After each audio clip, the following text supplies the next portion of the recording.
Đàm Tùng Vận hát cho Hứa Khải nghe, bạn luôn có đôi cánh riêng của mình, giống như chú cá nhỏ cũng có đại dương. Đó là một buổi tối cuối mùa thu, khi thời tiết Bắc Kinh se lạnh, gió thổi qua hàng cây tạo thành những tiếng xào xạc mơ hồ.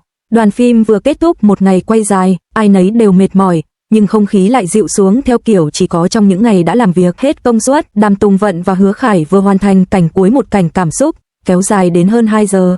Khi đạo diễn hô, cắt, Hứa Khải thở phào nhưng vẫn không giấu nổi cảm giác áp lực.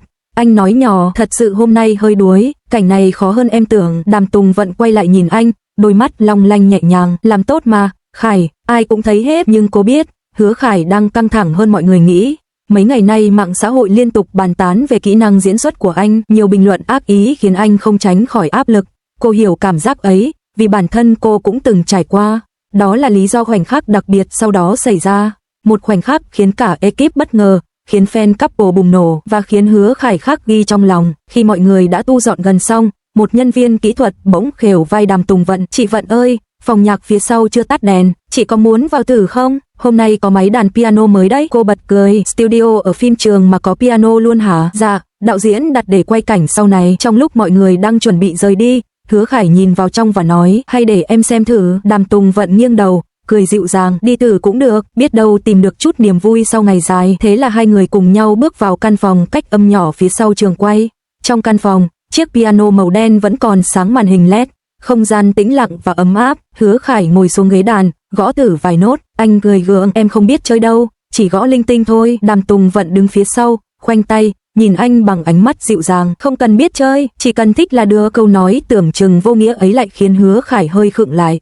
Anh quay sang nhìn cô, ánh mắt phức tạp, chị Vận, đôi khi em cảm giác mình không đủ tốt, kể cả trong công việc, kể cả khi đứng cạnh những người giỏi hơn. Đàm Tùng Vận nhẹ nhàng ngồi xuống bên cạnh anh, giọng cô ấm áp, không vội vàng như thường ngày. Khải, ai cực có giai đoạn như vậy, em có biết vì sao chị thích em không? Hứa Khải tròn mắt, vì sao ạ? Vì em luôn nỗ lực, lúc nào cũng muốn làm tốt hơn, đó là đôi cánh của em. Anh cúi đầu, đôi cánh, mỗi người đều có đôi cánh của riêng mình, chỉ là đôi khi chính chúng ta quên mất điều đó. Căn phòng nhỏ dường như chìm trong không khí dịu nhẹ, rồi đột nhiên, như một sự bộc phát đầy tự nhiên, Đàm Tùng Vận đặt tay lên phím đàn và hát một câu, bạn luôn có đôi cánh riêng của mình. Hứa Khải ngẩng lên, giọng hát của cô rất ấm, rất mềm, giống như gió chạm vào mặt nước, và rồi cô hát tiếp, nhẹ như đang du, giống như chú cá nhỏ cũng có đại dương của nó. Không ai trong đoàn quên được vẻ mặt của Hứa Khải lúc ấy.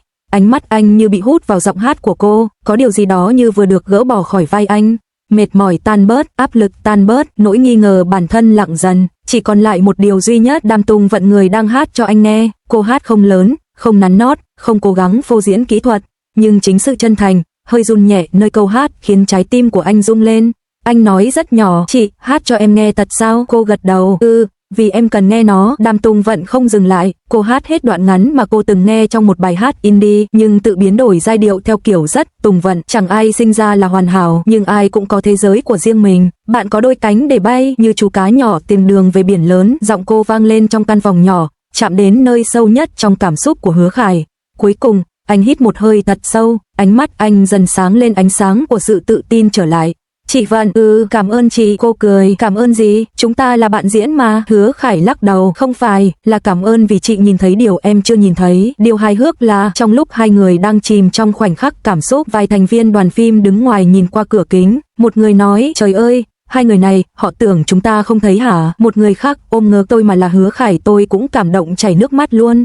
Chị Vận hát như ôm luôn trái tim người ta vậy. Từ hôm đó, cả đoàn phim đồn rằng Hứa Khải yêu đời trở lại là nhờ Đàm Tùng Vận hát cho nghe. Không ai quay clip lúc cô hát, nhưng câu chuyện lan đi từ những lời kể của thành viên đoàn phim. Một stylist đăng trạng thái, có những lời không cần nhiều, chỉ một câu hát đã đủ nâng một người lên. Một nhân viên khác xe, tối qua chứng kiến khoảnh khắc đẹp nhất đoàn phim, Đàm Tùng Vận hát cho Hứa Khải nghe. Tin tôi đi, họ dễ thương hơn mọi dreamer mà bạn thấy trên mạng. Dân mạng lập tức cắt clip fanmade thêm nhạc ghi chữ, bạn luôn có đôi cánh riêng của mình. Fan couple điên đảo, hashtag thăng Tùng Vận Hứa Khải lại lên hot search. Trong buổi phỏng vấn vài ngày sau, phóng viên hỏi, Khải à, nghe nói chị Đàm Tùng Vận có hát một bài rất ý nghĩa cho bạn nghe. Hứa Khải bật cười ngại ngùng, chỉ là một khoảnh khắc nhỏ thôi, nhưng tôi sẽ nhớ rất lâu. Bài hát đó có ý nghĩa gì với bạn? Anh nhìn xuống bàn một lúc lâu rồi đáp, ý nghĩa là tôi không cần phải giống ai cả, tôi chỉ cần trở thành phiên bản tốt nhất của mình. Câu trả lời khiến fan bùng nổ bình luận. Khi được hỏi, Đàm Tùng Vận chỉ cười nhẹ, không phải chuyện gì cũng là tình cảm nam nữ. chúng tôi chỉ là bạn diễn tốt của nhau, tôi hát vì tôi muốn anh ấy bớt áp lực, nhưng ở cuối câu, cô thêm một câu khiến ai cũng tan chảy. Khải là một người có trái tim tốt, chỉ là đôi khi, cậu ấy không biết rằng đôi cánh của mình đẹp đến mức nào. Cuối mùa quay, đoàn phim tổ chức bữa tiệc nhỏ, tối hôm đó, Hứa Khải đứng trên sân khấu mini và nói: "Cảm ơn chị Đàm, người đã nhắc em rằng ngay cả chú cá nhỏ cũng có đại dương." Cả đoàn cười vang, Đàm Tùng Vận chỉ biết đưa tay che mặt ngượng, nhưng Hứa Khải không cười, anh nhìn cô đầy chân thành. Người ta nói một bài hát không thay đổi cả cuộc đời, nhưng nó có thể thay đổi một khoảnh khắc, và khoảnh khắc ấy có thể khiến một người đứng vững hơn. Đó chính là điều Đàm Tùng Vận đã làm cho Hứa Khải.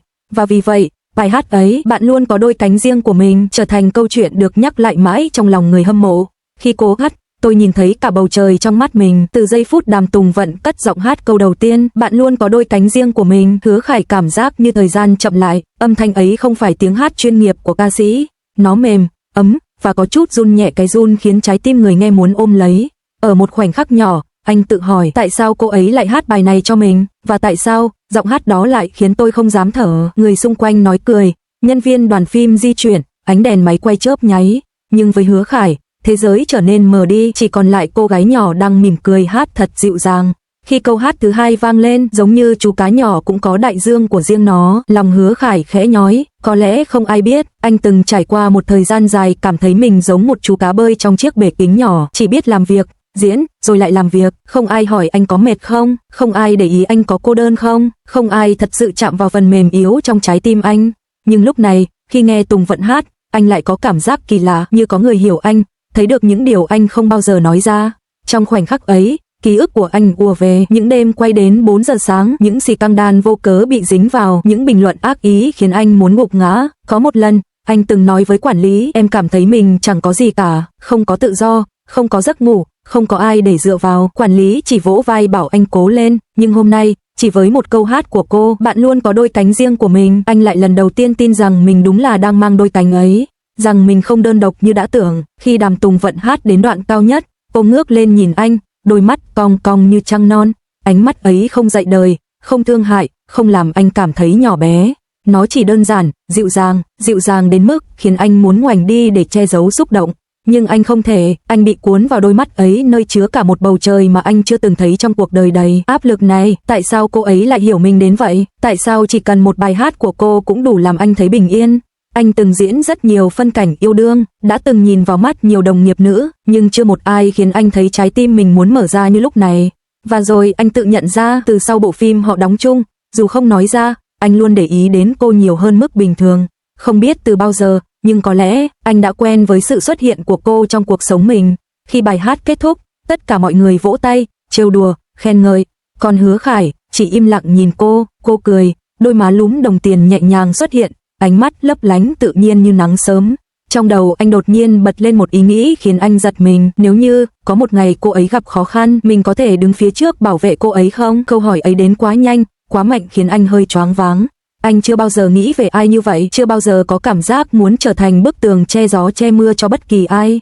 Nhưng với cô, anh nhận ra một điều rõ ràng, cô không chỉ hát cho vui, cô hát như thể đang gửi một thông điệp cho anh xứng đáng được tự do, anh xứng đáng có hạnh phúc của riêng mình, anh có thể bay cao với đôi cánh của chính mình. Đột nhiên, anh thấy mình muốn trở thành người mà cô có thể tự hào, muốn mạnh mẽ hơn, tốt hơn, trưởng thành hơn, không phải vì sự nghiệp mà vì một người con gái đang mỉm cười trước mặt anh.